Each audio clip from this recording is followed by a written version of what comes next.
சகோதரர் திரு எல் முருகன் அவர்களே, இளைஞரனுடைய மாநில தலைவர் சகோதரர் வினோஜ் செல்வம் அவர்களே, அமைப்பு பொதுச் செயலாளர் திரு கேசவ விநாயகஞ்சி அவர்களே மற்றும் சகோதரர்களே சகோதரிகளே, இந்த உலகத்திலேயே இளமையான நாடு பாரத நாடு.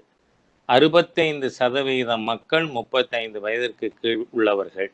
ஆகவே இந்த நாட்டினுடைய ஒரு சவாலான நேரத்திலே நாட்டினுடைய முழு பொறுப்பையும் ஏற்று நடத்துகின்ற ஒரு சக்தியாக இருக்கின்ற இளைஞர் அணி இந்த நிகழ்ச்சியை ஒரு டிஜிட்டல் ரேலி மூலமாக ஏற்பாடு செய்திருப்பதற்கு திரு வினோஜ் செல்வம் அவர்களுக்கும் இளைஞர் அணி நிர்வாகிகள் சகோதர சகோதரிகள் அனைவருக்கும் என்னுடைய பாராட்டுதல்களை தெரிவித்துக் கொள்கிறேன். லடாக் எல்லை பகுதியிலே சீன இராணுவத்தின் அராஜகத்தால் 20 இராணுவ வீரர்கள் தங்களுடைய இன்னுயிரை ஈந்திருக்கிறார்கள். அவர்கள் அனைவருக்கும் என்னுடைய இதயபூர்வமான அஞ்சலியை நான் செலுத்திக் கொள்கிறேன். இங்கு RS மங்கலம் ஒன்றியத்திலே ராமநாதபுரத்திலே திரு பழனி அவர்களுடைய பூத உடல் இன்று வருகிறது. அவருக்கு நேரடியாக உங்கள் அனைவரின் சார்பாக பாரதிய ஜனதா கட்சியின் சார்பாக என்னுடைய அஞ்சலியை செலுத்தவிருக்கிறேன் என்கின்ற ஒரு தகவலையும் உங்களுக்கு தெரிவித்துக் கொள்கிறேன். மோடி 2, அதாவது 2வது 5 ஆண்டுகள் மோடி அவர்களுடைய ஆட்சி வந்த பிறகு இந்த ஓராண்டு காலம் என்பது நமக்கு சந்தர்ப்பமும் சவாலும் நிறைந்த ஒரு காலகட்டமாக அமைந்திருக்கிறது. சாதனைகள் பல நாம் செய்திருக்கிறோம். எனக்கு முன்பாக பேசிய நம்முடைய மாநில தலைவர் அவர்கள் கோடிட்டு காட்டியது போல முதல்ல அரசியல் சட்டப்பிரிவு 370, இது மிகவும் சிறப்பு வாய்ந்த ஒரு அம்சம் பாரதிய ஜனசங்கம் பாரதிய ஜனதா கட்சியை சார்ந்த நம்முடைய கொள்கை ரீதியிலான பரிவாருக்கு. காரணம் என்னவென்று சொன்னால், காஷ்மீர் இந்தியாவின் பிரிக்க முடியாத பகுதி, அது இந்தியாவோடு முழுமையாக சேர்க்கப்பட வேண்டும் என்கின்ற போராட்டத்திலே நம்முடைய முன்னோடி ஜனசங்கத்தினுடைய ஸ்தாபகர் டாக்டர் ஷியாமா பிரசாத் முகர்ஜி அவர்கள் நேரடியாக களத்தில் இறங்கி தன்னுடைய இன்னுயிரை ஈந்தார்கள். ஆகவே அந்த மாதிரியான ஒரு விஷயம் அரசியல் சட்டத்திலேயே இது டெம்பரரி ப்ரொவிஷன் சொல்லப்பட்டது. டெம்பரரினா இன்னும் 72 வருஷமானு தெரியல, காங்கிரஸோட டிக்ஷனரி அப்படிதான். ஆகவே அந்த மாதிரியா இருக்கக்கூடிய ஒரு சூழ்நிலையில மோடி 2 கவர்மெண்ட் ஆட்சிக்கு வந்து 60 நாட்களுக்குள்ள நாம ஆகஸ்ட் மாதம் 5ஆம் தேதி அன்னைக்கு பாராளுமன்றத்தில் பெரும்பான்மையோடு சட்டம் கொண்டு வந்ததன் மூலமாக இன்று ஜம்மு காஷ்மீர் லடாக் பகுதிகள் முழுமையாக இந்தியாவோடு சேர்க்கப்பட்டிருக்கிறது. அரசியல் சட்ட பிரிவு 370 35 முழுமையாக நீக்கப்பட்டு 2 யூனியன் டெரிட்டரிகளானது அங்கு கொண்டு வரப்பட்டிருக்கிறது. நீங்க பார்த்தீங்கன்னா தெரியும், ஆகஸ்ட் மாதம் இந்த சட்டம் கொண்டு வந்த பிறகு இதற்கு முன்பாக ஜம்மு காஷ்மீர் மாநிலத்திலே நடந்த கலவர சூழ்நிலை என்பது முழுமையாக நின்று போய் இப்பொழுது முழுமையான வளர்ச்சிக்கான ஒரு பாதையிலே ஜம்மு காஷ்மீர் இப்பொழுது சென்று கொண்டிருக்கிறது. ஆகவே இந்த அரசாங்கம் பல ஆண்டுகளாக, பல 10 ஆண்டுகளாக, ஃபார் செவரல் டிகேட்ஸ் தீர்க்கப்படாத பிரச்சனையாக இருந்து வந்த நம்முடைய அரசியல் சட்டப்பிரிவு 370 நீக்கியது ஒரு முதன்மையான ஒரு சித்தாந்த ரீதியிலான அரசியல் சட்ட அமைப்பு ரீதியாக ஒருங்கிணைந்த பாரதத்தை உருவாக்குகின்ற முயற்சியிலே நாம் வெற்றி பெற்றிருக்கிறோம். அதே மாதிரியா நீங்க பார்த்தீங்கன்னு சொன்னா சிட்டிசன்ஷிப் அமெண்ட்மெண்ட் ஆக்ட், இது ஒரு சாதாரணமாக பார்த்தீங்கன்னு சொன்னா சில 1000 பேருக்கு குடியுரிமை தருகின்ற சட்டம். அதாவது மகாத்மா காந்தி அவர்கள் காலத்திலிருந்து ஈவன் சொல்ல போனீங்கன்னா 2012 CPM அதனுடைய பொலிட் பீரோவில் தீர்மானம் போடுறாங்க. என்னன்னு தீர்மானம் போட்டிருக்காங்க? The minorities of Afghanistan, Pakistan and Bangladesh, அதாவது பாகிஸ்தான், பங்களாதேஷ், ஆப்கானிஸ்தானில் இருக்கின்ற சிறுபான்மை மக்கள், இந்துக்கள், கிறிஸ்தவர்கள், சீக்கியர்கள், பௌத்தர்கள், ஜெயினர்கள், பார்சிகள், இவர்களுக்கு இங்கு வந்திருப்பவர்களுக்கு குடியுரிமை தரணும்னு அவங்களே தீர்மானம் போட்டாங்க. டாக்டர் மன்மோகன் சிங் அவர்கள் பாராளுமன்றத்தில் பேசுறார். திரு LK அத்வானி அவர்கள் துணை பிரதமராக இருக்காங்க. அவங்கள்ட்ட சொல்றார், நீங்க எப்ப தரப்போறீங்க, இவங்களுக்கெல்லாம் சிட்டிசன்ஷிப் கொடுக்கணும்னு உங்கள்கிட்ட நான் கேட்டுக்கிறேன்னு. ஆகவே அப்படியே அவர்கள் கோரிக்கை வைத்து கொண்டிருந்தார்களே ஒழிய செய்ய முடியாமல் இருந்ததை நாம இந்த சிட்டிசன்ஷிப் அமெண்ட்மெண்ட் ஆக்ட் 2019 மூலமாக பாகிஸ்தான், பங்களாதேஷ், ஆப்கானிஸ்தான்ல வாழ முடியாமல் ரிலீஜியஸ்லி பெர்சிக்யூட்டட் மைனாரிட்டிஸ், மத ரீதியிலாக துன்புறுத்தப்பட்ட சிறுபான்மையினருக்கு இங்க நாம குடியுரிமை கொடுத்திருக்கோம். ஆனால் இதை தவறாக சித்தரித்து பங்களாதேஷ், பாகிஸ்தான், ஆப்கானிஸ்தான்லேருந்து சட்டவிரோதமாக எந்த ஆவணமும் இல்லாமல் இங்கு வந்திருக்கின்ற முஸ்லிம்களுக்கும் நாம குடியுரிமை கொடுக்கணும்னு போராட்டம் நடத்திய நாட்டு நலனுக்கு விரோதமாக எதிர்கட்சிகள் செயல்பட்டதை நாம பார்த்தோம். ஆனால் இந்த சட்டமானது கொண்டு வரப்பட்டு செயலாக்கத்திற்கு வந்து விட்டது. அதே மாதிரியாக நீங்க பாத்தீங்கன்னா அயோத்தியிலே எம்பெருமான் ராமனுக்கு பிரம்மாண்டமானது ஒரு ஆலயம் கட்ட வேண்டும் என்பது ஒவ்வொரு ஹிந்துவனுடைய அபிலாஷையாக இருந்தது. இன்னும் சொல்ல போனால் மரியாதா புருஷோத்தம் ராமன் அவர்களுடைய படம் தான் அரசியல் சட்டத்தில் கையால் எழுதப்பட்ட அரசியல் சட்டம் இருக்கு மேனுஸ்கிரிப்ட். அந்த அரசியல் சட்டம் கையால் எழுதப்பட்டதில் பாராளுமன்றத்தில் இப்பயும் நாம பார்க்க முடியும். முதல் படமே அது எம்பெருமான் ராமனுடைய படம் தான். அந்த அளவிற்கு ராமன் இந்த நாட்டினுடைய மரியாதா புருஷோத்தமனாக கருதப்பட்டான். மகாத்மா காந்தி அவர்கள் ராமராஜ்யம் உருவாக்க வேண்டும் என்று அதை ஒரு வாக்குறுதியாகவே மக்கள் மத்தியிலே எடுத்து சென்றார்கள். லட்சக்கணக்கான பேர் இன்னுயிர் ஈந்து காப்பாற்றி அதை மீட்டெடுக்க வேண்டும் என்ற போராட்டத்திலே தங்களுடைய தியாகத்தினை தந்திருக்கிறார்கள். நாமளும் பல ஆண்டுகள் இதற்காக போராட்டங்கள் நடத்தி இந்த இதுல உச்ச நீதிமன்றத்தினுடைய முழு தீர்ப்பின் மூலம் நீங்க பாத்தீங்கன்னா எந்த தீர்ப்பும் இதுவரை ஏதோ ஒரு பக்கம் மகிழ்ச்சியா இருக்கும், ஒரு பக்கம் வருத்தமா இருக்கும். ஆனால் இந்த இந்திய அரசியல் அமைப்பு சட்டத்தினுடைய சுதந்திர இந்தியாவின் வரலாற்றிலேயே பார்த்தால் எல்லா தரப்பினரும் ஏற்றுக்கொண்ட ஒரு நல்ல தீர்ப்பாக இந்த ராம ஜென்மபூமி தொடர்பான தீர்ப்பு வந்தது. அதன் மூலமாக இப்பொழுது இந்த உச்ச நீதிமன்றத்தின் உத்தரவின்படி ஒரு ட்ரஸ்ட் உருவாக்கப்பட்டு கோவில் கட்டுவதற்கான பணிகள் நடந்து கொண்டு இருக்கிறது. எனக்கு நல்ல நம்பிக்கை இருக்கிறது. மோடி 2 காலகட்டத்திற்குள்ளாக நிச்சயமாக எம்பெருமான் ராமனுடைய ஆலயத்திற்கான கும்பாபிஷேகமே நடத்தி முடிக்க முடியும். இந்த கோடிக்கணக்கான மக்களின் அபிலாஷைகள் நிறைவேறும் என்பதிலே நம்பிக்கை இருக்கு. அதற்கு அடுத்த சாதனைன்னு சொன்னீங்கன்னா நீங்க இந்த ட்ரிபிள் தலாக் தடை செய்யப்பட்ட சட்டம். கோடிக்கணக்கான இஸ்லாமிய சகோதரிகள் ஏன்னு சொன்னா நீங்க இந்த வழக்கினுடைய ஆரம்பத்துக்கு நாம போய் பார்த்தால் இஸ்லாமிய சகோதரிகள் இந்த நாகரிகமான அரசாங்கத்திற்கு ஒத்து வராத சட்டத்தினை நாம் ரத்து செய்து முஸ்லிம் பெண்களுக்கு சம உரிமை கொடுக்க வேண்டும், அவர்களை இந்த கொடுமையிலிருந்து காப்பாற்ற வேண்டும் என்கின்ற கோரிக்கை இருந்தது. உச்ச நீதிமன்றம் சட்டம் இயற்றச் சொல்லி ஆணையிட்டது. அந்த சட்டத்தை இயற்றி இப்பொழுது இஸ்லாமிய மக்களுக்கும் ஜெண்டர் ஈக்குவாலிட்டி, பால் ரீதியிலான சமத்துவத்தை வழங்கி இருக்கின்ற ஒரு அரசாங்கமாக மோடி அவர்களுடைய 2வது மோடி 2 அரசாங்கம் இருக்கிறது. அதே மாதிரி நீங்க பார்த்தீங்கன்னா சீக்கிய மக்களுடைய ஒரு பெரிய கோரிக்கையாக இருந்தது கர்தார்பூர் பாகிஸ்தான்ல இருக்கிற குருத்வாரா சாஹிப்க்கு போறதுக்கு எங்களுக்கு அனுமதி வேண்டும்னு அதற்கான நெடுஞ்சாலையினை அமைத்து குருத்வாரா கர்தார்பூர் சாஹிப்பிற்கு இப்பொழுது எல்லோரும் சென்று வரக்கூடிய ஒரு அளவிற்கு நாம் நடவடிக்கை எடுத்திருக்கோம். அதே மாதிரியா நீங்க சரித்திரம் முக்கியத்துவம் வாய்ந்த போடோ ஒப்பந்தமானது ஏற்படுத்தப்பட்டு அஸ்ஸாம்ல போடோ பிரச்சனைக்கான ஒரு தீர்வானது காணப்பட்டு இருக்கிறது. அதே போல நீண்ட நாட்களாக பல பேருடைய ஒரு கருத்து இராணுவ ரீதியிலாக நம்முடைய முப்படைக்கும் தலைவராக ஒருவர் இருக்க வேண்டும் என்கின்ற ஒரு கோரிக்கையானது அபிப்பிராயமானது இருந்தது. அந்த முப்படைக்கும் இராணுவ தளபதியாக பிபின் ராவத் அவர்களை நியமித்ததன் மூலம் இந்த அரசாங்கமானது ஒரு பெரிய சாதனை மைல்கல் நடவடிக்கை மேற்கொண்டு இருக்கிறது. அதே போல 8 அப்பாச்சே ஹெலிகாப்டர்ஸ் இதை நம்முடைய விமானப்படையில நாம சேர்த்ததன் மூலமாக இப்பொழுது விமானப்படை நவீனமயமாக்கப்பட்டிருக்கிறது, வலுப்படுத்தப்பட்டிருக்கிறது. அதே போல நாம ரஃபேல் விமானங்கள் 36 விமானங்கள் வாங்குவதற்கான ஒப்பந்தமானது பிரான்ஸ் அரசாங்கத்தோடு மேற்கொண்டோம். அதுல முதல் விமானமானது இந்த ஒரு வருஷ காலத்திற்குள்ளாக வந்திருக்கிறது. இதன் மூலமாக உங்களுக்கு நல்லா தெரியும் இன்னைக்கு எந்த மாதிரி சூழ்நிலையில நாம் அனைவரும் சந்தித்திருக்கிறோம். இந்த டிஜிட்டல் ரேலியின் மூலமாக தொடர்பு கொண்டு இருக்கிறோம் என்று சொன்னால் எல்லையில சீனாவினுடைய ஆக்கிரமிப்பு, அதன் மூலமாக நடந்திருக்கின்ற பிரச்சனைகள்.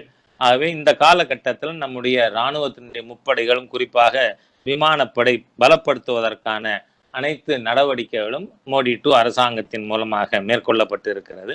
இதே மாதிரியா பல்வேறு சாதனைகள் நீங்க பார்த்தீங்கன்னா நாம ஆட்சிக்கு வந்த உடனே 2014 ரயில்வேல ஒரு முடிவெடுத்தோம். புதுசா எந்த ஒரு திட்டம் இனிமே அறிவிக்க மாட்டோம்.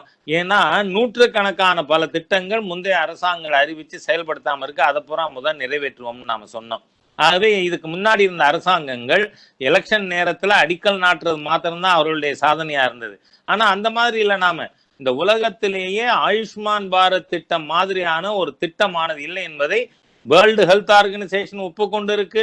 பிரம்மாண்டமான இந்த திட்டம் எப்படி ஒரு அரசாங்கம் கொண்டு வர முடியும் அப்படின்னு எண்ணிக்கொண்டிருந்த காலகட்டத்துல நாம 10 கோடி குடும்பங்களுக்கு ஆண்டுக்கு 5 லட்சம் ரூபாய் வரைக்கும் ஆயுஷ்மான் பாரத் திட்டத்துல மருத்துவ வசதிகள் பெற முடியும்னு ஒரு பெரிய மகிழ்ச்சியான ரியாலிட்டி என்னன்னு சொன்னா 1 கோடி பயனாளிகளுக்கு இந்த ஓராண்டிலே பணமானது கொடுக்கப்பட்டிருக்கிறது. 1 கோடி குடும்பங்கள் நேரடியாக இந்த திட்டத்தின் மூலமாக பயன்பெற்றிருக்கிறார்கள். அதே மாதிரியாக அடல் பென்ஷன் யோஜனா எல்லாரும் வந்து ரூஃப் டாப்ல இருந்து கூரமேல இருந்து கூவினார்கள். அரசு வேலை பார்ப்பவர்களுக்கு தான் பென்ஷனா, சாதாரண ஏழைக்கு, விவசாயிக்கு, தொழிலாளர்களுக்கு பென்ஷன் இல்லையான்னு. ஆனா இந்த அடல் பென்ஷன் திட்டம் மூலமாக நாம வந்து இதை அறிமுகப்படுத்தி இதுவரை 2,23,00,000 கோடி பேர் பயனடைந்திருக்கிறார்கள். அதே போல நீங்க நான் ஏற்கனவே சொன்னேன், இந்தியா தான் youngest nation in the world. அதனாலதான் நாம வந்து மாண்புமிகு பிரதமர் மோடி அவர்களுடைய முதல் 5 ஆண்டு ஆட்சியில வந்து ஸ்கில் டெவலப்மெண்ட்டுக்காக, திறன் மேம்பாட்டுக்கான ஒரு அமைச்சகமே கொண்டு வந்து நம்முடைய இளைஞர்கள் எம்ப்ளாய்டா மட்டும் இல்ல எம்ப்ளாயபிளாக இருக்க வேண்டும்ங்கிறதுக்காக நாம் அது கொண்டு வந்தோம். அது எதற்காக? அந்த மாதிரியான ஒரு ஒர்க் ஃபோர்ஸ் இருந்தாதான் இந்த நாட்டில் வந்து வியாபாரம் செய்யக்கூடியவர்கள் செய்ய முடியும். அதனால ஈஸ் ஆஃப் டூயிங் பிசினஸ்ன்னு சொல்லி வியாபாரம் செய்வதிலே சுலபமான நாடுகள் பட்டியல்ல 2014 142வது இடத்துல இருந்த இந்தியா இன்னைக்கு 2019 63வது இடத்திற்கு முன்னேறி இருக்கிறது. அதாவது இந்த 5 ஆண்டுகள்ல நாம 79 இடங்களுக்கு மேல முன்னேறி போயிருக்கோங்கிறதே ஒரு மிகப்பெரிய சாதனையான விஷயம். அதே மாதிரியா பிரதம மந்திரிகளின் விவசாய நலன் நிதி திட்டம், கிசான் சம்மான் நிதி, இந்த திட்டத்துல ஏற்கனவே 14.5 கோடி விவசாயிகள் பயனடைந்திருக்கிறார்கள். அதுல வந்து நாம 5 ஏக்கருக்குள்ள இருக்கிற சிறு குறு விவசாயிகளுக்காக முதல்ல இந்த திட்டமானது அறிமுகப்படுத்தப்பட்டது. அதற்கு பிறகு லேண்ட் ஹோல்டிங், நில அளவினுடைய எந்த விதமான ஒரு உச்ச வரம்பும் இல்லாமல் அனைத்து விவசாயிகளுக்கும் இந்த திட்டத்துல நாம் வந்து வருஷத்திற்கு 6,000 ரூபாய் கொடுக்கப்படும் என்ற விஸ்தரிக்கப்பட்டது. அதன் மூலமாக இப்போ 14.5 கோடி விவசாயிகள் என்று இருந்தது மேலும் 2 கோடி விவசாயிகள் எண்ணிக்கை அதிகரித்து இப்பொழுது 16.5 கோடி விவசாயிகள் பலன் பெறுகின்ற ஒரு சூழ்நிலையானது ஏற்பட்டிருக்கிறது. அதுபோல இந்த நிர்வாகத்தில் பொருளாதார வளர்ச்சியை வேகப்படுத்துறதுக்காக 10 பொதுத்துறை வங்கிகளை இணைத்து 4 பெரிய வங்கிகளாக இப்பொழுது நாம உருவாக்கி இருக்கிறோம். அதோடு மட்டுமல்ல, இடதுசாரி சிந்தனை உள்ளவர்கள் இந்த வேண்டுமென்றே இந்த அரசாங்கத்துக்கு எதிராக ஒரு பொலிட்டிக்கல் நேரேட்டிவ் நிறுத்தி வைக்கணும்னு நினைக்கக்கூடியவர்கள்லாம் இந்த அரசாங்கம் என்னவோ இந்தியாவை வித்து கொண்டு இருக்கு, இன்னும் பொதுத்துறை நிறுவனங்கள்லாம் வித்துட்டு இருக்காங்கன்ற மாதிரியா ஒரு பொய் பிரச்சாரம் பண்றாங்க. ஆனா இந்த பிஎஸ்என்எல் மற்றும் மாநகர் டெலிபோன் நிகாம் லிமிடெட் MTNL இது 2ஐயும் இணைத்ததோடு மட்டுமல்லாமல் இதற்காக 68,751 கோடி ரூபாய் நிதி ஒதுக்கியதன் மூலமாக நாம இந்த பிஎஸ்என்எல் MTNL நாம் வந்து புனர் நிர்மாணம் செய்யறதுக்காக அரசாங்கம் சீரியஸா இறங்கி இவ்வளவு பெரிய தொகை அதற்காக ஒதுக்கி இருக்கிறது. அதோடு மட்டுமல்ல, இந்த நாட்டில் நீங்க எந்த திட்டம் வந்தாலும் அது ஜவஹர்லால் நேரு குடும்பத்து மேல தான் இருக்கும். முதலாக லே மணாலி இதை இணைக்கின்ற சுரங்கப்பாதை அடல் சுரங்கப்பாதை என்று பெயரிடப்பட்டிருப்பது இந்த நிகழ்ச்சியை கேட்டுக்கொண்டிருக்கின்ற ஒவ்வொருவருக்கும் அது இனிமையான ஒரு செய்தியாக இருக்குங்கிறதுல எனக்கு எந்த விதமான சந்தேகமும் இல்லை. அதுபோல நாடு முழுவதும் இன்னைக்கு விவசாயிகளுக்கு முக்கியத்துவம் கொடுக்கணும்னா அவங்களுக்கு பிரதானமா என்ன வேண்டி இருக்கு? மார்க்கெட்டிங். அவர்களுடைய உற்பத்தி பொருளுக்கு சரியான விலை கிடைக்கணும்னு சொன்னா எந்த ஸ்மூத் மார்க்கெட்டிங் ஃபெசிலிட்டிஸ் அவங்களுக்கு இருக்கணும். அதனாலதான் ஃபார்மர் ப்ரொடியூசர்ஸ் ஆர்கனைசேஷன், அது விவசாயிகள் மற்றும் உற்பத்தியாளர்கள் அமைப்பானது உருவாக்கப்பட்டு இப்ப நாடு முழுவதும் 10,000 விவசாயிகள் உற்பத்தியாளர்கள் அமைப்புகள் FPOs உருவாக்குவதற்கான நடவடிக்கைகளை நாம மேற்கொண்டிருக்கோம். இந்த மாதிரியாக நாம இந்த நாடு ஒரு பொருளாதார ரீதியாக வல்லரசாக வர வேண்டும் என்ற நடவடிக்கை எடுத்துக்கொண்டிருக்கின்ற ஒரு சூழ்நிலையில இங்கு இந்த COVID-19 கொரோனா நோயானது வந்தது. இந்த கொரோனா நோய் வந்த உடனேயே நீங்க பாத்தீங்கன்னா உலக நாடுகள்ல இருக்கிற பல்வேறு ஊடகங்கள் இந்த இந்தியா மிகப்பெரிய அளவுல பாதிக்கப்படும். காரணம் மார்ச் 27 நியூயார்க் டைம்ஸ்ல ஒரு கட்டுரை எழுதுறாங்க. இந்தியாவில் கொரோனா தொற்று பாதிக்கப்படுபவர்கள் எண்ணிக்கை 300 மில்லியனிலிருந்து 500 மில்லியன் வரை போகும்னு சொல்லி, அதாவது 30 கோடியிலிருந்து 50 கோடி வரை. எப்ப? ஜூலை இறுதியில 30 கோடியிலிருந்து 50 கோடி பேர் கொரோனா தொற்றால் பாதிக்கப்படுவார்கள் அப்படின்னு ஒரு நேரேட்டிவ் உருவாக்குறாங்க. அதே மாதிரியா பிபிசி என்ன கட்டுரை எழுதுறது? இந்தியாவில் it is going to be a tsunami of COVID-19 corona. காரணம் என்ன? Backwardness and அன்பிரிப்பேர்ட்னஸ். இந்தியா பின்தங்கிய நாடாகவும் இதற்கான தயாரிப்பு இல்லாத நாடாகவும் இருக்கின்ற காரணத்தால் இவ்வளவு பெரிய ஒரு பாதிப்பு இந்தியாவில் இருக்கும்னு. ஆனா இன்னைக்கு 4 லட்சம் கூட போகல. இந்த 4 லட்சமே எதனால? நாம மார்ச் 22ஆம் தேதி முதல்ல ஜனதா கர்ஃபியூவுக்கு மாண்புமிகு பிரதமர் அவர்கள் அறிவிக்கிறார்கள். அந்த ஜனதா கர்ஃபியூ அன்னைக்கே நாம சொன்னோம், மருத்துவர்கள், நர்ஸ், அதே மாதிரியா பாதுகாப்பு தொழிலாளர்கள், காவல்துறையினர் இவர்களுக்கெல்லாம் நன்றி செலுத்தும் வண்ணம் நாம் கை தட்டி அவர்களுக்கு நன்றி செலுத்துவோம் சொல்லி, அதை கூட சில பேர் என்னவோ பெரிய கிண்டல் பண்ணி பார்த்தாங்க. இன்னைக்கு எவ்வளவு தூரம் இவர்களுடைய தன்னலமற்ற சேவையின் காரணமாகவே இந்த கொரோனாவானது கட்டுப்பாட்டுக்குள் கொண்டு வரப்பட்டிருக்கிறது. அதுவும் இல்லாம நாம மார்ச் 24ஆம் தேதி ஜெனரல் லாக்டவுன் ஊரடங்கு கொண்டு வந்ததன் மூலமா தான் இந்த கொரோனா செயினை பிரேக் பண்ண முடிஞ்சிருக்கு. அதனாலதான் நம்ம விட 4 இந்தியாவின் ஜனத்தொகையில 4ல் 1 பங்கு இருக்கிற அமெரிக்காவில் இன் மில்லியன்ஸ் பாதிப்பு ஏற்பட்டிருக்கு. உயிரிழந்தவர்கள் 1,20,000 மேல இருக்காங்க. ஆனால் பாரத தேசத்துல அதை போல 4 மடங்கு நெருக்கமான டென்சிட்டி ஆஃப் பாப்புலேஷன் அதிகம் பாரதத்துல. அப்படி இருந்தும் கூட ஆகாம இருக்கிறதுக்கு மாண்புமிகு பிரதமர் அவர்களுடைய ஒரு சமயோசிதமான தக்க காலத்தில் தக்க நடவடிக்கை, எந்த நேரத்துல எந்த நடவடிக்கை எடுக்கணுமோ அது போல நாம எடுத்த காரணத்தினால்தான் இந்த மாதிரியாக நாம இந்த நோயை கட்டுப்படுத்த முடிஞ்சிருக்கு. ஆனால் என்ன பிரச்சனை? இதனுடைய ஃபாலோ அவுட் என்ன? இந்த நாட்டில் ஏழை மக்கள் பொருளாதார ரீதியாக வெகுவாக பாதிக்கப்பட்டிருக்கிறார்கள். ஏன்னா ஊரடங்குனால பாதிக்கப்படுறது ஃபர்ஸ்ட் யாரா இருக்கும்? ஏழை எளிய மக்களா இருக்கும். அதனால்தான் கரீப் கல்யாண் யோஜனா, ஏழை மக்கள் நலத்திட்டம், அதன் மூலமா 1,70,000 கோடி ரூபாய்க்கு 1,70,000 கோடி ரூபாய்க்கு எல்லாருக்கும் சில மாநிலங்கள்ல இருக்கிறவங்களுக்கெல்லாம் என்ன ஒரு கவலைன்னா, ராஜீவ்காந்தி அவர்கள் பிரைம் மினிஸ்டர் கிட்ட சொன்னார், நான் டெல்லியிலேருந்து 100 நயா பைசா அனுப்பிச்சா மக்களுக்கு 13 நயா பைசா தான் போய் சேருது, மீதி எல்லாம் இடையிலேயே சுரண்டப்படுகிறதுன்னு. ஆனா இன்றைய தினம் டெல்லியிலிருந்து மோடி அவர்கள் 100 நயா பைசா அனுப்பினா எள்ளு முனைய அளவு கூட முறிவில்லாமல் 100 நயா பைசாவும் போய் சேர்ற மாதிரியா டைரக்ட் பெனிஃபிட் டிரான்ஸ்ஃபர் மூலமா பல்வேறு நலத்திட்டங்கள் நேரடியாக வங்கி கணக்குகளில் ஏழை எளிய மக்களுக்கு சென்றடைந்திருக்கிறது. முதல்ல நாம 80 கோடி குடும்பங்களுக்கு 5 கிலோ அரிசி அல்லது கோதுமை அல்லது 1 கிலோ பருப்பு என்று விநியோகிக்கப்படுகிறது. இதுல நாம கருத்தில் கொள்ள வேண்டிய விஷயம் என்னன்னு சொன்னா, இது முழுக்க முழுக்க மத்திய அரசாங்கத்தால் தரப்படுகின்ற இலவச உணவுப் பொருள். ஏன்னு சொன்னா, நீங்க இப்போ உதாரணத்துக்கு நம்ம தமிழ்நாடு எடுத்துக்கலாம். தமிழ்நாட்டுல நாங்க விலையில்லா அரிசி கொடுக்கிறோம்னு, ஆனா தமிழ்நாட்டினுடைய ஷேர் என்ன? 2 ரூபாய் தான். மத்திய சர்க்கார் 29 ரூபா சப்சிடியை அவர்கள் செலுத்தி 2 ரூபாய்க்கு மாநிலத்துக்கு கொடுக்குறாங்க. ஆனா இந்த கொரோனா வந்த உடனே இப்ப நாம என்ன அறிவிச்சிருக்கோம், அந்த 2 ரூபாய் கூட மாநில அரசாங்கம் கொடுக்க வேண்டாம், முழுவதுமாக மத்திய அரசாங்கமே இதை ஏற்றுக்கொள்ளும் சொல்லி இன்று நாடு முழுவதும் 80 கோடி குடும்பங்களுக்கு 100% மத்திய அரசாங்கமானது உணவுப் பொருட்கள் கொடுத்து வருகிறது. அதே மாதிரியா 20 கோடி மகளிர்களுக்கு 3 மாதத்துக்கு 500 ரூபாய் ஜன்தன் யோஜனா திட்டத்தின் மூலம் வங்கி கணக்கில் அவர்களுக்கு செலுத்தப்படுகிறது.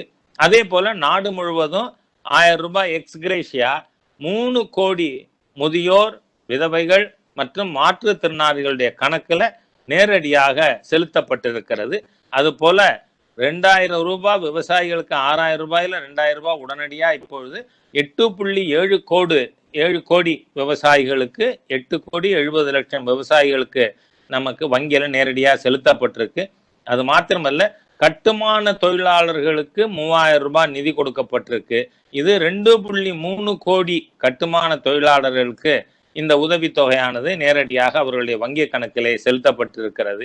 அதே மாதிரியா விவசாயிகளுக்கு இன்னைக்கு விவசாய உள்கட்டமைப்பு வசதிகள், அக்ரிகல்ச்சரல் இன்ஃப்ராஸ்ட்ரக்சர் டெவலப்மெண்ட்டுக்காக இந்த ஆத்ம நிர்பர் யோஜனா திட்டத்தின் கீழ், சுயசார்பு இந்தியா திட்டத்தின் கீழ் பல்வேறு விஷயமான இது, அதாவது ஒரு பெரிய தொலைநோக்கு பார்வையோடு ஒரு அரசாங்கம்னா அது மோடி அவர்கள் அரசாங்கம் தான்.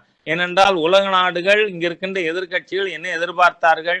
மிகப்பெரிய அளவுல கோடிக்கணக்கான மக்கள் பாதிக்கப்படுவார்கள், லட்சக்கணக்கில் இறப்பு இருக்கும் என்று. நடக்கல. அதுக்கு அடுத்ததா இப்ப என்ன சொல்ல ஆரம்பிச்சாங்க? 13 கோடி பேருக்கு வேலை வாய்ப்பு இழப்பார்கள் அப்படின்னு. அதனாலதான் மாண்புமிகு பாரத பிரதமர் அவர்கள் இந்த ஆத்ம நிர்பர் பாரத் திட்டத்தை பற்றி அறிவிக்கும் பொழுது என்ன சொல்றாரு? Let us be vocal on local, அதாவது உள்ளூர்லேயே உற்பத்தி செய்து அதை வெளிநாட்டு சந்தை அளவுக்கு நாம கொண்டு போனோம்னு. அப்படின்னா அதுக்கு என்ன தேவை? உள்கட்டமைப்பு வசதிகள் தேவை. அதற்காக விவசாய உள்கட்டமைப்பு நிதி 1,00,000 கோடி ரூபாய் அதற்காக நிதி ஒதுக்கப்பட்டிருக்கிறது.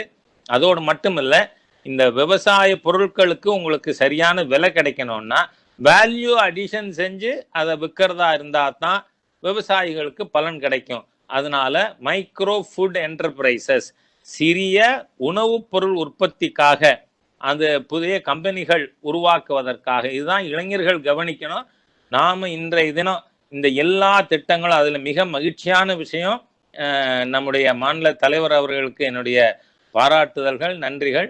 நாம் இந்த வங்கிகளுக்கான மைக்ரோ அண்ட் ஸ்மால் இண்டஸ்ட்ரீஸ் அது தொடர்பாகவும், மற்றபடி இந்த இளைஞர்களுக்கு வேலை வாய்ப்புக்காகவும் ஒரு கமிட்டி போட்டு அதன் மூலமாக நாம இந்த திட்டத்தை இளைஞர்களிடம் கொண்டு செல்றதுக்கான ஒரு அமைப்பே மாநிலத்துல கட்சியில ஏற்பாடு பண்ணியிருக்கிறதுங்கிறது ஒரு மிகப்பெரிய பாராட்டுதற்குரிய விஷயம். ஒவ்வொரு இளைஞரும் நாம் இதை பொதுவில் சொன்னா போதாது, செயல்படுத்தணும். நான் பின்னாடி சொல்ல வரேன் எந்த அளவிற்கு ஒரு பெரிய சமயோசிதமாக நாம இதுல இறங்கி மக்களுடைய ஆதரவையும் பெறணும், அவர்களுடைய கரங்களை வலுப்படுத்தணுங்கிறதுக்காக. அதனால மைக்ரோ ஃபுட் ப்ராசஸிங் என்டர்பிரைசஸ்க்காக 10,000 கோடி ரூபாய், அதோடு மட்டுமல்ல மீனவர் நலத்திட்டத்திற்காக 20,000 கோடி ரூபாய் ஒதுக்கப்பட்டு இருக்கிறது. நீங்க இதில் நாம கவனிக்க வேண்டிய இன்னொரு விஷயம் என்னன்னு சொன்னா, இத்தனை நாளா இந்த கிசான் கிரெடிட் கார்டு யாருக்கு வேண்டிக்கலாம்னு சொன்னா விவசாயிகளுக்குன்னு இருந்தது. இப்போ கால்நடை வளர்ப்பு மற்றும் மீன் வளர்ப்பு, ஃபிஷரிஸ், இது ரெண்டுமே கூட அவர்கள் விவசாயிகள் கிசான் கிரெடிட் கார்டுக்கு எலிஜிபிலிட்டி அப்படின்னு சொல்லி ஒரு திருத்தம் கொண்டு வரப்பட்டிருக்கு. அப்படின்னா என்ன அர்த்தம்? ஒவ்வொரு கிசான் கிரெடிட் கார்டு ஹோல்டரும் 2 லட்சத்திலிருந்து 2.5 crores 2.5 கோடி வரை அவர்கள் தொழில்களுக்கான நிதி கடன் வசதிகள் பெறுவதற்கான ஒரு வாய்ப்பு இப்ப யார் யார் கிடைச்சிருக்கு? கால்நடை வளர்ப்போருக்கு, ஃபிஷர்மேன் மீனவர்களுக்கு கிடைச்சிருக்கிறது. அதே மாதிரியா 9.5 கோடி குடும்பங்களுக்கு உஜ்வலா திட்டத்தின் மூலமாக நம்ம இலவசமாக 3 மாதங்களுக்கு இலவச கேஸ் சிலிண்டர் கொடுப்பதற்கான ஒரு திட்டமானது அறிவிக்கப்பட்டிருக்கிறது, செயல்பாட்டில் இருக்கிறது. அதே போல இந்த கால்நடைத்துறையில உள்கட்டமைப்பு வசதிகளை அபிவிருத்தி செய்யறதுக்காக 15,000 கோடி ரூபாய். இது நம்ம தொடர்ந்து நீங்க பாத்தீங்கன்னா ஒன்னோட ஒண்ணு லிங்க். ஏன்னு சொன்னா வேலை வாய்ப்பு, நம்ம சிறு தொழில்கள், குறு தொழில்கள் தான், விவசாயம், கால்நடை வளர்ப்பு, இதெல்லாம் தான் ஏழை எளிய மக்களுக்கு வேலை வாய்ப்பு இழப்பை தடுக்கும், வேலை வாய்ப்பை உருவாக்கும். என்றால் இப்ப சொல்றது என்ன? 13 கோடி பேர் வேலை இழப்பார்கள், நிச்சயமா நடக்காது. இன்னும் 2 ஆண்டுகளுக்கு பிறகு உலகத்திலேயே பொருளாதார ரீதியாக மிகப்பெரிய வளர்ச்சி அடைய போற நாடு பாரத நாடு தான். இதற்கு என்ன முக்கியமான காரணம்? மாண்புமிகு பாரத பிரதமர் மோடி அவர்களுடைய ஒரு தீர்க்க தரிசனம், தொலைநோக்கு பார்வை, அயராத உழைப்பு. அதன் காரணமாக எந்த மாதிரியா திட்டமிட்ட ரீதியில இந்த மாதிரியான விஷயங்கள்லாம் இப்போ கொடுக்கப்பட்டிருக்குது. இதை நாம விவசாயிகளுக்கு எடுத்து செல்ல வேண்டும். அதே போல இந்த விவசாய பொருட்கள்,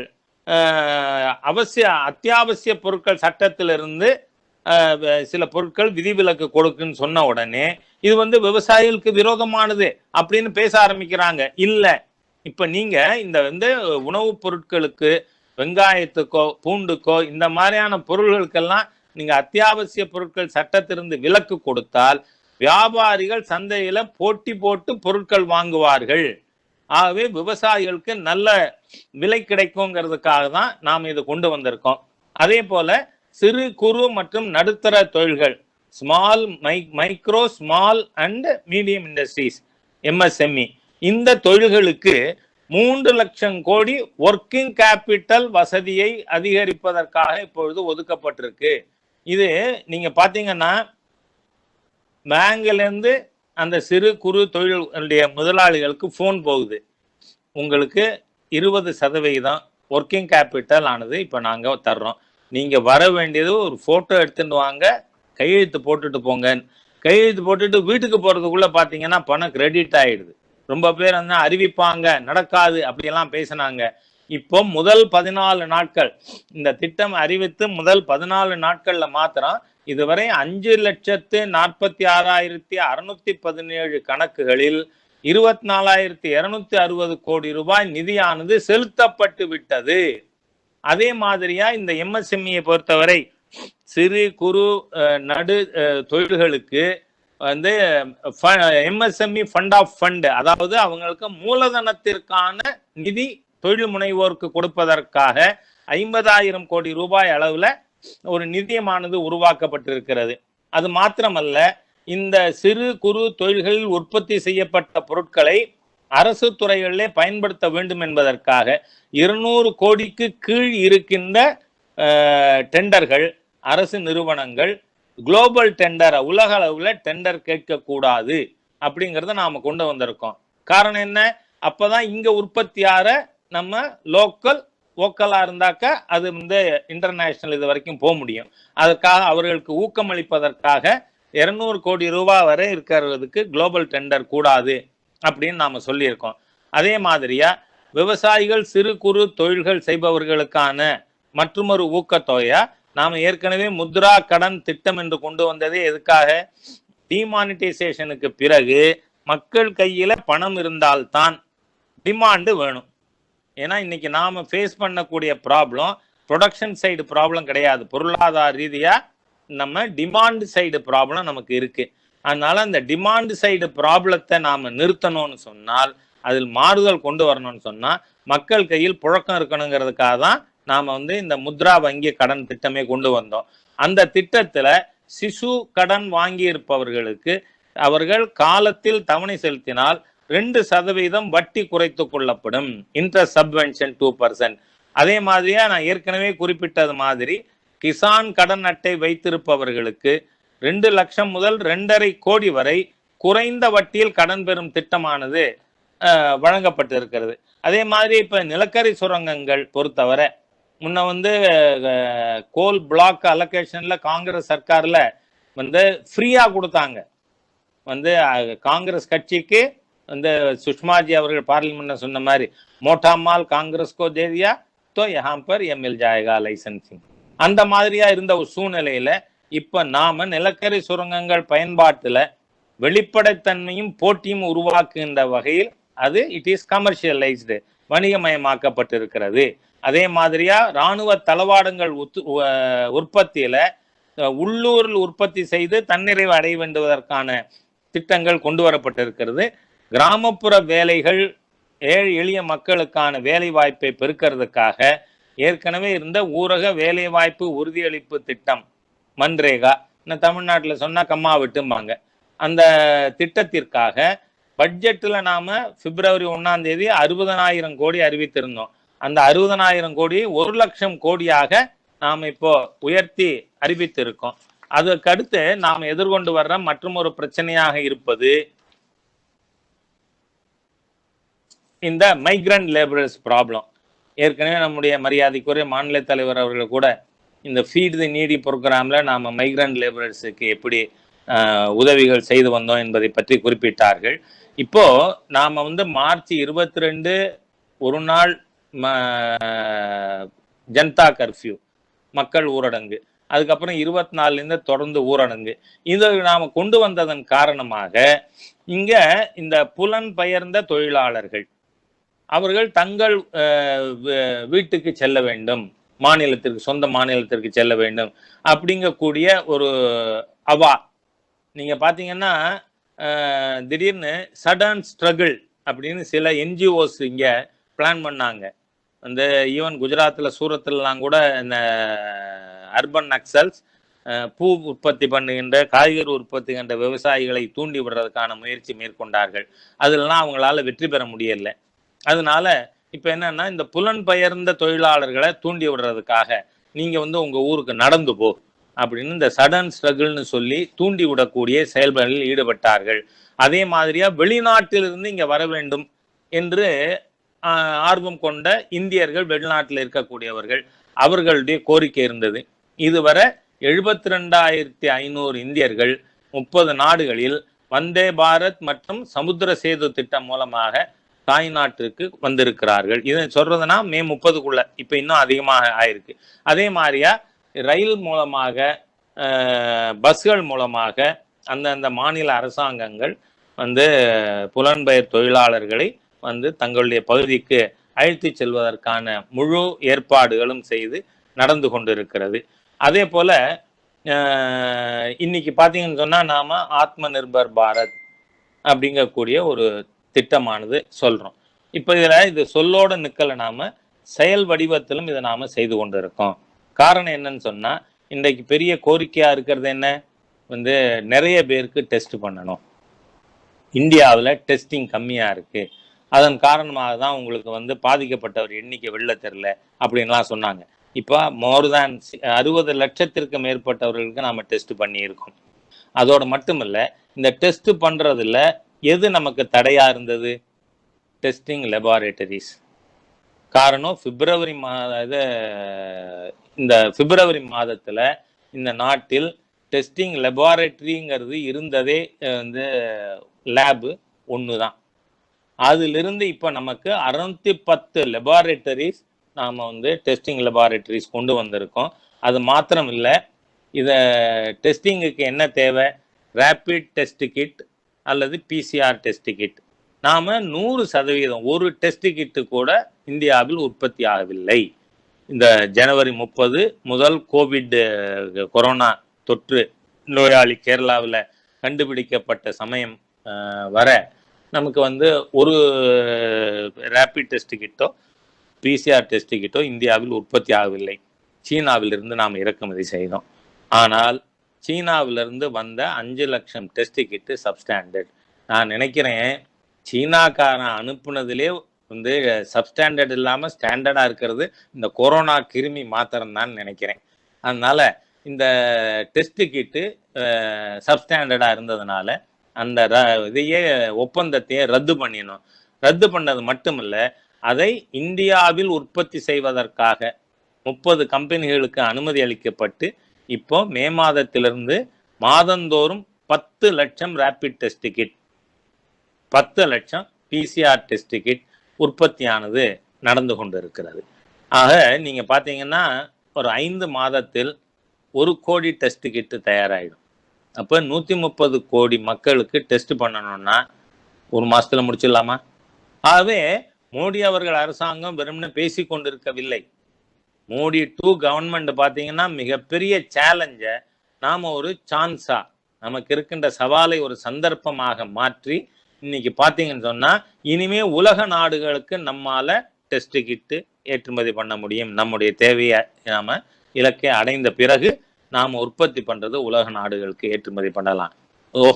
ஆக இப்ப ஆத்ம நிர்பர், சுயசார்பு என்பது வார்த்தை அளவில் அல்ல, செயல் அளவுல இருக்கு. அதே மாதிரியா நீங்க பர்சனல் ப்ரொடெக்ஷன் எக்யூப்மெண்ட், அதாவது நீங்க பார்த்துருக்கலாம், நீல நிறத்துல இல்ல கிளாஸ் கலர்ல முழு அங்கி அணிந்தவர்கள், இந்த மாதிரி மருத்துவர்கள், நர்ஸ், சுகாதார பணியாளர்கள், துப்புரவு பணியாளர்கள், இவங்க எல்லாருக்குமே தேவையா இருக்கு. காவல்துறையில இருப்பவர்கள், இந்த மாதிரியான இது கொரோனா வாரியர்ஸ் இவங்க எல்லாரும், அதாவது டாக்டர்ஸ், நர்ஸ், சுகாதாரத்துறை பணியாளர்கள், ஆஷா ஒர்க்கர்ஸ், துப்புரவு தொழிலாளர்கள், காவல்துறையினர், இவங்க எல்லாரும் நீங்க பாத்தீங்கன்னா இது எவ்வளவு பேர் கொரோனா வாரியர்ஸ் இந்த நாட்டுல 1,24,00,000 பேர் இருக்காங்க இந்த பணிகள்ல ஈடுபட்டு இருப்பவர்கள். இவங்க எல்லாருக்கும் முழு ப்ரொடெக்ஷன் கொடுக்கணும்னு சொன்னா நமக்கு தேவையான அளவிற்கு பிபிஇஸ் வேணும், பர்சனல் ப்ரொடெக்ஷன் எக்யூப்மெண்ட்.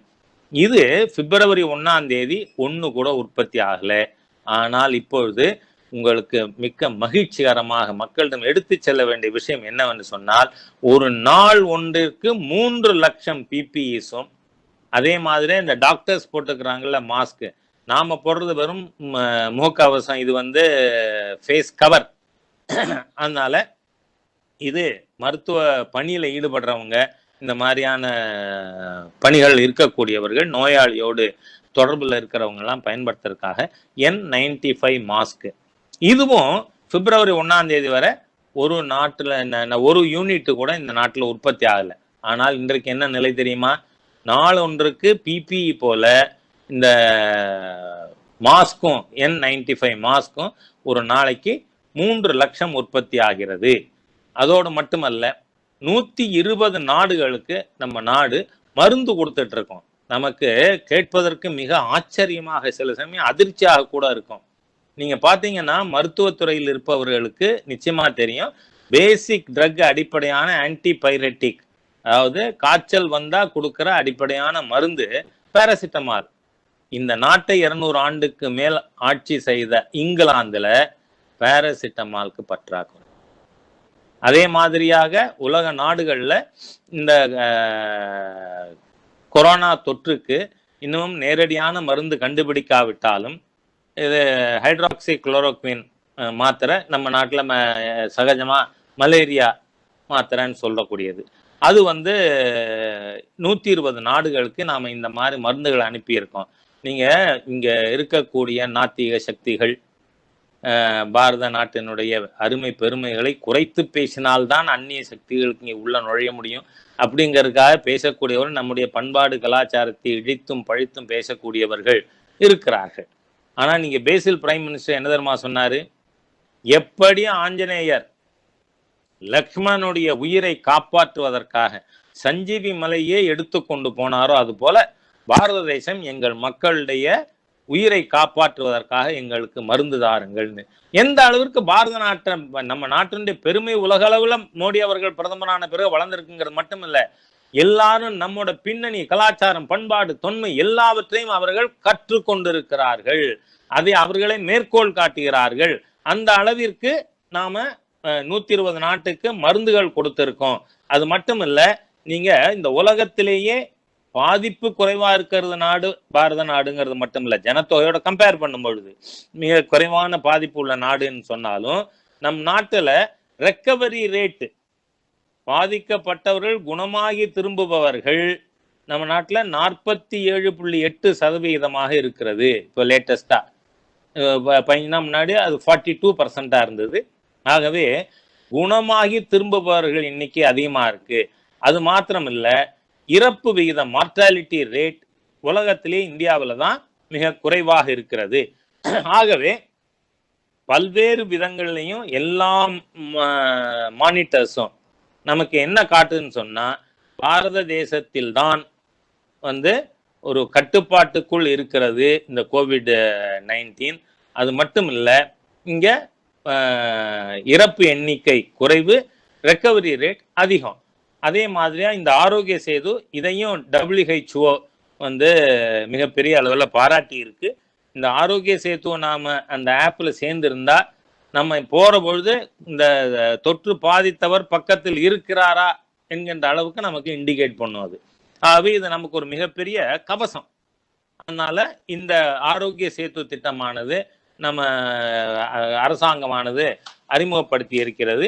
அதோடு மட்டுமல்ல, இன்னைக்கு நம்ம இளைஞர் அணியின் சார்பாக இந்த டிஜிட்டல் ரேலி நடக்குது. அப்ப இளைஞர்கள் விசேஷமா கவனம் செலுத்த வேண்டிய ஒரு காலகட்டத்தில் இருக்கும். பல்வேறு விஷயங்கள் இருக்கிறது. இளைஞர்களை நாம உற்பத்திக்கான சக்தியாக மாற்றுவது, கன்வெர்ட்டிங் தி யூத் இன்டு ஒர்க் ஃபோர்ஸ், அதுதான் நம்முடைய அரசாங்கத்தினுடைய நேஷனல் யூத் பாலிசியாக இருந்து கொண்டிருக்கிறது. அது மாத்திரமில்ல, வலிமையான ஆரோக்கியமான தலைமுறையை நாம் உருவாக்கினால்தான் இளைஞர் சமுதாயமானது ஆக்டிவா இருக்க முடியும். அதனால அதற்கான நடவடிக்கைகள் health care, promotion of healthy lifestyle, sports, yoga. இப்போ 21ஆம் தேதி yoga day, international yoga day வருது. நீங்க ஊடகங்கள்ல பார்த்துருந்தீங்கன்னா தெரியும். பல்வேறு நாடுகள் டிஜிட்டல் கேம்பெயின் ரேலி மூலமா, வீடியோ கான்ஃபரன்ஸ் மூலமா யோகா பயிற்சி செய்யறதுக்கான நடவடிக்கைகள், தயாரிப்புகள்ல ஈடுபட்டு கொண்டிருக்கிறார்கள். எவ்வளவு பெரிய இந்த ஒரு கஷ்டமான காலகட்டம். அதாவது அமெரிக்க ஜனாதிபதி ட்ரம்ப் அவர்கள் சொன்னது போல 184 நாடுகள் இந்த சீன வைரஸால் பாதிக்கப்பட்டு நரகத்தில் இருக்கிறார்கள். ஆகவே அந்த மாதிரியான ஒரு காலகட்டத்தில் அவங்க international yoga day they have taken it very seriously, they are preparing for it. ஆகவே அந்த மாதிரியாக செய்யறதே காரணம் என்னன்னா, இளைஞர்கள் ஆரோக்கியமானவர்களாக இருக்க வேண்டும்.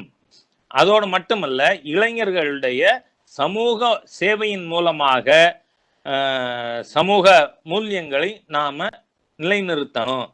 அதனால்தான் நம்ம சேவைக்காகவே முக்கியத்துவம் கொடுத்து நாம மோடி அவர்கள் ஒவ்வொரு முறையும் அவர் பேசும் பொழுது இதற்கான முக்கியத்துவம் கொடுத்து கொண்டே இருக்கிறார். ஆகவே நாம சேவாகி தர்மாக, சேவை தான் நமக்கான தர்மமாக இருக்கிறது அப்படிங்கிறத நாம இதுங்கிறோம். அது மட்டும் இல்ல, இப்ப இளைஞர்கள் அமைப்புகள் பல்வேறு அமைப்புகள் இருக்கு. ஏன்னா இன்னைக்கு இது யுவமோர்ச்சா அவனுடைய டிஜிட்டல் ரேலிங்கிறதுனால இந்த விஷயத்தை நான் வலியுறுத்த விரும்புறேன். அதனால இளைஞர்களை நாம அரசு நிர்வாக நடைமுறையில், கவர்னன்ஸ் ப்ராசஸ்ல கொண்டு வர வேண்டியது அவசியம். அது மட்டுமல்ல, இதற்காக ஏற்கனவே செயல்பட்டு கொண்டிருக்கின்ற Nehru Yuva Kendra, national service scheme, அதே மாதிரியா Rajiv Gandhi national institute of youth development, இந்த மாதிரியான அமைப்புகள்ல நாம இளைஞர்களை ஈடுபடுத்த வேண்டும். அதிகமாக அவங்களை என்கரேஜ் பண்ணி அவர்களுக்கு ஊக்கம் கொடுத்து இதில் சேர்ந்து அதன் மூலமாக தேசிய ஒருமைப்பாட்டு முகாம்கள், youth leadership and productivity development programme, அதே மாதிரியே ஸ்கில் டெவலப்மெண்ட் ப்ரோக்ராம்ஸ், இதிலெல்லாம் நாம் அவர்களை ஈடுபட செய்வதன் மூலமாக நாம் இளைஞர்களை சுய வேலை வாய்ப்பில், சமூக சேவையில் ஈடுபடுத்துவதற்கான ஒரு வாய்ப்பாக அமையுங்கிறதுனால இளைஞர் அணியில் இருக்கின்ற நம்முடைய நிர்வாகிகள் அனைவரும் இந்த மாதிரி நம்ம ஊர்ல ஏதோ நேரு யுவ கேந்திரான்னு அந்த காலத்திலேருந்து அவங்க நேரு பேர்ல வந்துட்டு இருக்குங்கனால அது அவங்களது இல்லை. நாம அதுல நம்மை ஈடுபடுத்தி கொண்டு இளைஞர்களை, அது இந்த மாதிரியான ஸ்கீம்ஸ் இளைஞர்கள் மேம்பாட்டு அமைச்சகத்துல பல்வேறு திட்டங்கள் இருக்கு. ஆகவே அதுல நாம இளைஞர்களை ஈடுபடுத்த வேண்டும். ஒன்று ட்ரெயின் ஸ்கில் டெவலப்மெண்ட், ரெண்டாவது நாம don't be job seekers, be job providers. நீங்கள் வேலை தேடுபவர்களாக இருக்கக்கூடாது, வேலை வாய்ப்பு அளிக்கக்கூடியவர்களாக இருக்க வேண்டும்ங்கிறது தான் மாண்புமிகு பாரத பிரதமர் மோடி அவர்களுடைய தாரக மந்திரமா இருக்கு. அதுக்கு இளைஞர் அணி தான் இன்ஸ்ட்ருமெண்டல். நம்ம ஒரு கருவி, அரசாங்கத்திற்கும் மக்களுக்கும் இடையே இருக்கின்ற ஒரு லிங்க்.